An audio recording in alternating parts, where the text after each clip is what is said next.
مجھ کو محفوظ نہیں، میری روایت پر نظر بہت کم ہے۔ سمجھ رہے آپ عبارت؟ میں اپنے لفظوں میں پڑھ کے بتا دوں۔ دیوبند کا جلسہ دستار بندی کا سالانہ، مولانا دیوبندی ان کے ایک بزرگ ہیں، مولانا اشرف علی تھانوی سے کہتے ہیں کہ یہاں بہت بڑا مجمع ہے، اور لوگوں میں وہ بھی لوگ ہیں جو یہ خیال کرتے ہیں کہ دیوبند کے لوگ بڑے گستاخ ہوتے ہیں رسول اللہ کے، تو حکمت کا تقاضا یہ ہے کہ رسول اللہ کی فضیلت پر آپ بیان کر دیجئے، رسول اللہ کی عظمت بیان کیجئے، رسول کی تعریف میں تقریر کر دیجئے۔ تھانوی صاحب کہتے ہیں کہ فضیلت بتانے کے لیے روایتوں کی ضرورت ہے، وہ مجھے یاد نہیں، روایتوں پہ میری نظر نہیں۔ تو اس بیچارے دیوبند کے اس کو مجدد بنا رہے ہیں اس شخص کو، اور اس کو رسول اللہ کی فضیلت نہیں معلوم۔ مگر امام احمد رضا نے تو ہر کتاب فضیلت رسول پر لکھی ہے، ہر کتاب امام احمد رضا کی فضیلت رسول پر ہے۔ سلام لکھتے ہیں تو نبی کی فضیلت میں ایک ایک جسم کے اعضاء کا ذکر فرماتے ہیں، کئی انگلیوں کی تعریف فرماتے ہیں، کئی لبوں کی تعریف فرماتے ہیں، کئی زلفوں کی تعریف فرماتے ہیں، کئی بھووں کی تعریف فرماتے ہیں، کئی آنکھوں کی تعریف فرماتے ہیں، کہیں چہرے زیبا کی تعریف فرماتے ہیں، کئی قدم مبارک کی تعریف فرماتے ہیں، کئی پشت مبارک کی تعریف فرماتے ہیں، کئی شکم مبارک کی تعریف فرماتے ہیں، کئی دواب مبارک کی تعریف فرماتے ہیں، کئی ناخن مبارک کی تعریف فرماتے ہیں، کئی انگلیوں کی کرامت جو بتاتے ہیں، کئی ہتھیلیوں کی کرامت بتاتے ہیں۔ پورے سراپے رسول کو ایک ایک فضیلت بتا کے سلام مرتب کرتے ہیں، اور اس کے بعد کہتے ہیں مصطفیٰ جان رحمت پہ لاکھوں سلام، شم بزم ہدایت پہ لاکھوں سلام۔ یہ اعلیٰ حضرت کی شان ہے، ان کو فضیلت یاد نہیں، ان کو روایتوں پہ ان کی نظر نہیں۔ جس بیچارے کو فضیلت نہ معلوم ہو، جس روایت بیچارے کی روایتوں پہ نظر نہ ہو، وہ مجدد میت حاضرہ ان کا، وہ حکیم الامت ہے۔ ارے اس کو تو مریض امت بولنا چاہیے بھائی، خامو خواہ تم نے ایک مریض کو حکیم بنا دیا۔ تو یہ ان کے علم کا عالم تھا۔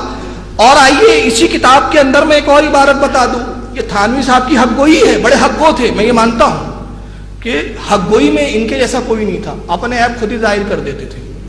چنانچہ اسی ملفوظات کی یہ جلد 3 ہے، اور اس کا صفحہ نمبر 221 ہے، الافادۃ الیومیہ جلد 3 قسط نمبر 2 صفحہ نمبر 221 ملفوظ نمبر 283۔ اس میں کہتے ہیں کہ بعض عبارت کی رائٹنگ لائنیں جو ہوتی ہے، عبارتیں، حروف، ورڈنگ، بعض عبارتیں میری ہی پہلی لکھی ہوئی اب میری خود ہی سمجھ میں نہیں آتی، میری ہی لکھی ہوئی ہے، میں نہیں لکھا تھا کسی زمانے میں، اب پڑھتا ہوں تو میری سمجھ میں نہیں آتی۔ آج ہی کا واقعہ ہے، ایک فتویٰ میرا ہی لکھا ہوا نکل آیا، اب پتہ نہیں کہاں سے نکل آیا، گھر کی صفائی ہو رہی ہوں گی تو نکل آیا، ایک فتویٰ میرا ہی لکھا ہوا نکل آیا، بڑے غور و فکر سے بار بار دیکھا، تب سمجھ میں آیا ارے یہ تو اپنا ہی ہے۔ پہلے تو ڈاؤٹ ہوا متھانی صاحب کو اپنا ہی ہے کہ نہیں، پتہ نہیں کسی اور کا ہے، پھر سمجھ میں بھی نہیں آیا، بہت غور کیا۔ تو اب جس بیچارے کو اپنا ہی فتویٰ سمجھنے کے لیے اتنا وقت لگے، وہ کیا خاک اماموں کی کتابیں سمجھے گا، خاک قرآن سمجھے گا؟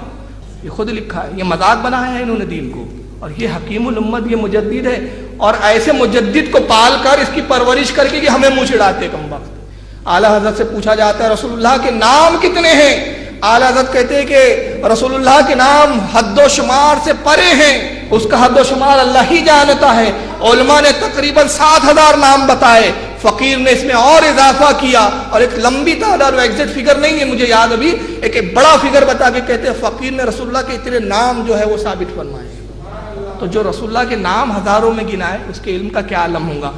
اعلیٰ حضرت کی ایک نعت ہے، میں بتاؤں آپ کو، دیکھیں اعلیٰ حضرت کا مزاج، ایک بات واقعہ بتاؤ تو بہت وقت ہو جاتا ہے، لیکن تھوڑا سا وقت گوارا کر لے، برداشت کر لے۔ ایک نعت ہے اعلیٰ حضرت کی، حاجیو آؤ شہنشاہ کا روزہ دیکھو، حاجیو آؤ شہنشاہ کا روزہ دیکھو، کعبہ تو دیکھ چکے، کعبے کا کعبہ دیکھو۔ وقت کے بڑے بڑے شہرا ایک مشاعرے میں بیٹھے ہوئے، اعتراض ہوتا ہے کہ لفظ شہنشاہ رسول اللہ کی شان کے لائق نہیں، شعر یوں ہونا چاہیے، حاجیو آؤ میرے شاہ کا روزہ دیکھو، کعبہ تو دیکھ چکے، کعبے کا کعبہ دیکھو۔ اعلیٰ حضرت کی بارگاہ میں سوال لکھ کر بھیجا جاتا ہے، حضور یہاں لفظ شہنشاہ مناسب نہیں ہے، یہاں شاہ ہونا چاہیے۔ اعلیٰ حضرت چڑھتے نہیں ہیں، ناراض نہیں ہوتے، یہ نہیں کہتے کہ تم مجھے سمجھانے چلے ہو، بلکہ ان کی تشفیع کے لیے، ان کے جواب دینے کے لیے ایک مستقل کتاب لکھتے ہیں، پوری کتاب لکھ کر ثابت کرتے ہیں کہ رسول اللہ کے لیے شہنشاہ استعمال کرنا جائز ہے۔ اور 1400 سال میں کتنے علماء جنہوں نے نبی پاک کے لیے شہنشاہ کا لفظ استعمال کیا ہے۔ تو یہ اعلیٰ حضرت کی شان تھی۔ مگر آئیے دیوبند کے بزرگوں کا، تھانوی کی زبانی سن لیجئے، تھانوی صاحب کی، یہ افادۃ الیومیہ کی 5ویں جلد ہے، 5 جلدوں میں بار بار کہہ رہا ہوں، 5ویں جلد افادۃ الیومیہ کی، اور اس کا ملفوظ نمبر 108، صفحہ نمبر بھی 108، ملفوظ نمبر بھی 108۔ اس میں تھانوی صاحب لکھتے ہیں، اپنے ایک بزرگ کا واقعہ سنا رہے ہیں، کہتے ہیں کہ رامپور میں حضرت مولانا گنگوہی نے، مولانا رشید احمد گنگوہی نے، جو اشرف علی تھانوی صاحب کے استاد بھی تھے، رامپور میں حضرت مولانا گنگوہی نے ایک واقعے میں طلاق کے متعلق کوئی فتویٰ دیا۔ طلاق کے معاملے میں گنگوہی صاحب نے ایک فتویٰ دے دیا تھا۔ کسی عورت نے قرآن شریف کا ترجمہ پڑھ کر اس کے خلاف یہ فتویٰ دے دیا کہ قرآن میں یہ لکھا ہے۔ کسی عورت نے ان کو سوال لکھا کہ قرآن میں تو یہ لکھا ہے اور آپ کا فتویٰ قرآن کے فتوے کے خلاف ہے، تو ہونا کیا چاہیے تھا؟ اب آپ بتائیے کیا ہونا چاہیے تھا؟ اس کو سمجھاتے، اگر وہ صحیح تھی تو آپ رجوع کرتے، اور اگر اس نے غلط سمجھا تو آپ اس کو سمجھاتے۔ مگر آئیے دیوبند کے بزرگ کیسے سمجھاتے ہیں، کہتے ہیں کہ حکیم ضیاء الدین صاحب رحمۃ اللہ تعالی علیہ، یہ رحمۃ اللہ علیہ بھی ہے، حکیم ضیاء الدین صاحب رحمۃ اللہ تعالی علیہ سے کسی نے بیان کیا، فرمایا وہ کیا جانے مسئلہ چڈو کہیں کی۔ یہ لینگویج ہے ان کی بھائی، یہ دیوبند کی فصیح اردو ہے، بلاغت سے بھری ہوئی۔ کہتے ہیں وہ کیا جانے مسئلہ چڈو کہیں کی، کہہ دو اس سے اگر زبان درازی کریں گی تو ناک چوٹی کاٹ کے رکھ دیں گے۔ یہ ہے دیوبند کے بزرگ، اور یہ ہے مجدد میعات حاضرہ ان کے، اور پوری کتابیں یار بھری ہوئی ہے خرافات سے۔ آخر میں ایک بات بتا دوں کہ یہ چھچورے بھی نمبر 1 کے تھے، اور اگر چھچورا پن بتاؤں ان کا تو اس کے لیے میں سمجھتا ہوں 10 مجلسیں چاہیے مجھے، 10، اور آپ اتنا وقت نہیں دے پائیں گے، اور میں اتنا 10 مجلسوں میں بول کے بھی تھک جاؤں گا، ان کے قصے نہیں ختم ہوں گے۔ مگر میں 2-4 قصے سنا دیتا ہوں۔ ان کی ایک کتاب ہے، کتاب کا نام ہے مولانا اشرف علی تھانوی کے پسندیدہ واقعات، مولانا تھانوی کے پسندیدہ واقعات۔ اس میں ایک واقعہ کیا لکھتے ہیں، یہ تھانوی صاحب کے چھچورے واقعات ہیں۔ کہتے ہیں ایک مرید نے خواب دیکھا، پیر صاحب کے پاس آیا اور کہا کہ حضور میں نے کل ایک خواب دیکھا، پیر صاحب سے کہہ رہا ہے۔ تو پیر صاحب کہتے کیا خواب دیکھا؟ کہ مرید کہتا ہے کہ حضور میں نے کل خواب یہ دیکھا کہ آپ کی انگلیوں میں شہد لگا ہوا ہے اور میری انگلیوں میں بو لگا ہوا ہے، غلاظت لگی ہوئی ہے۔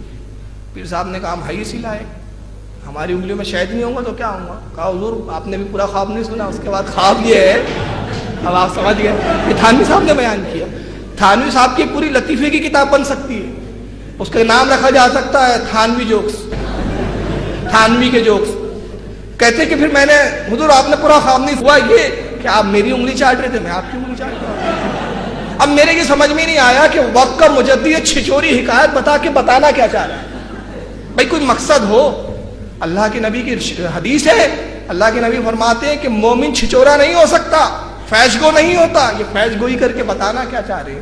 مسجد نبوی میں اللہ کے نبی تشریف لاتے ہیں، صحابہ اکرام ہنس رہے ہیں کسی بات پر، کسی بات پہ کہہ لگا رہے ہیں، نبی پاک ناراض ہوئے، ارشاد فرمایا اے لوگو تم ہنستے ہو دنیا میں جبکہ موت تمہارے تعاقب میں ہے، جس کے تعاقب میں موت ہو اس کو ہنسی سے کیا کام؟ موت کے بعد جو چیز تمہیں پیش آنی ہے اگر اس کی تمہیں خبر ہو جائے تو تم دنیا میں ہنسنا چھوڑ دو۔ اور ابھی کہتے ہیں کہ وہ صحابہ اکرام کا عالم یہ ہو گیا کہ آخرت کے خوف سے ہمیشہ خوف زدہ لرزہ پر اندام رہتے، اور پھر انتقال تک کسی نے ان کو ہنستے ہوئے نہیں دیکھا۔ تو یہ اسلام کی تعلیم نہیں ہے، مگر یہ ان کے حکیم الامت چھچورے امت یہ ہنس کے جوک سنا دیتے۔ ایک جوک اور دیکھیں کتنا بیہودہ سنایا، اسی کتاب بہت فیوریٹ ہے ان کی کہانیاں تھی، اس میں کہتے ایک تیلن تھی، بھیا تیلی ہو تو معاف کریں، تھانوی صاحب نے لکھا میں نے نہیں لکھا، تیلن تیلی کی بیوی کو تیلن کہتے ہیں، تیلی جو سماج ہے ہمارے، کہتے ایک تیلن تھی، اور تیلیوں کیا ایک رواج ہے کہ دلہن کئی دن بات نہیں کرتی، اب ہے نہیں پتہ نہیں، اس وقت تو یہی تھا، کئی مہینے گھونگھٹوں میں رہتی تھی، گفتگو نہیں کرتی تھی، یہ برا مانا جاتا تھا اس وقت۔ تو تھانوی صاحب کہتے کہ ایک تیلن تھی، نئی شادی ہوئی، بات نہیں کرتی تھی، شوہر چلا گیا کسی جگہ، تو اس کے شوہر کی غیر حاضری میں کچھ لوگ آئے اور اس سے پوچھا کہ تیلن تیرا شوہر کہاں ہے؟ اب بولے تو گستاخی، اب دیکھیے بولنا گستاخی تھا تھانوی صاحب کے نزدیک، اور اس کے بعد کی حرکت گستاخی نہیں ہے۔ تو تھانوی صاحب کہتے کہ اس نے یہ بتانے کے لیے کہ میرا شوہر کہاں گیا، اپنا لہنگا اٹھایا اور وہیں پیشاب کر دیا، اور اس کے بعد وہ پیشاب کو انگال کے جاتی ہے اور گویا بتا رہی کہ دریا پار گیا ہے۔ یہ تھانوی صاحب کا مزاج ہے، یہ ہماری کہانیاں نہیں ہے بھائی، یہ تھانوی کے قصے ہیں، تھانوی صاحب نے لکھا ہے۔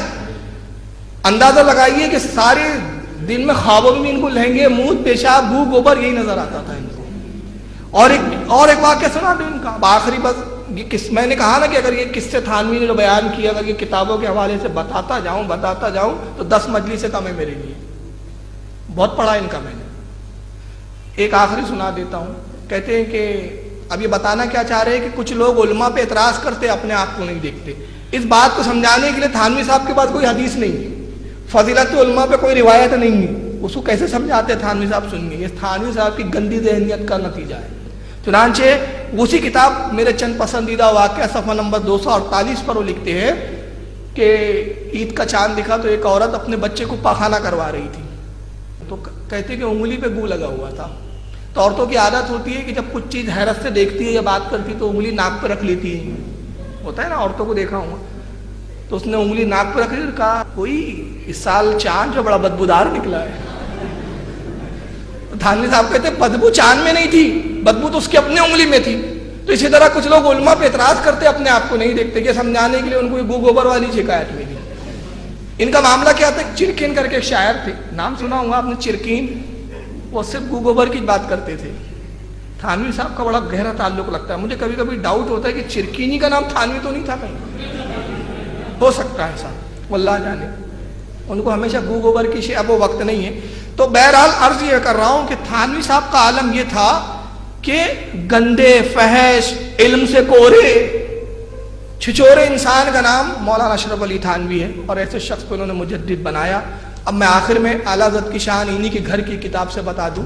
میں اپنے گھر کی کتاب نہیں پیش کر رہا ہوں. اس کتاب کا لکھنے والے ہیں مولانا کوثر نیازی صاحب. یہ جماعت اسلامی کے تھے. مولانا ادریس کاندھیلوی دیوبند کے عالم سے بھی انہوں نے پڑھا, اور ان کا ذکر انشاءاللہ میں کل ان کے کچھ حوالے بتاؤں گا رضا اکیڈمی کے جلسے.